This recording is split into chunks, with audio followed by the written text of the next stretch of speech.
Hi guys! Another mini vlog for today's video at pag-uusapan natin is itong si Pangulo, si Pablo ng SB19. Grabe no, ang bata pa pala nagsimulang magsulat ni Pablo, 14 years old. Kaya pala di nakapagtataka guys na ang galing-galing na ni Pablo kasi imagine mo sa murang edad niya, natuto na siyang magsulat ng kanta. Kaya pala ang galing-galing ni Pablo dahil nga nagsimula siya batang-bata pa. At tama lang din yung desisyon ng grupo na siya yung gawing leader. Panoorin natin guys. 14, susulat ka na.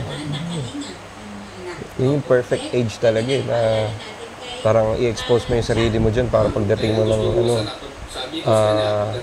mga 20, meron ka ng 6 years na experience. Tas, ano ka ba? Ilang taon yung una ka nagka-break?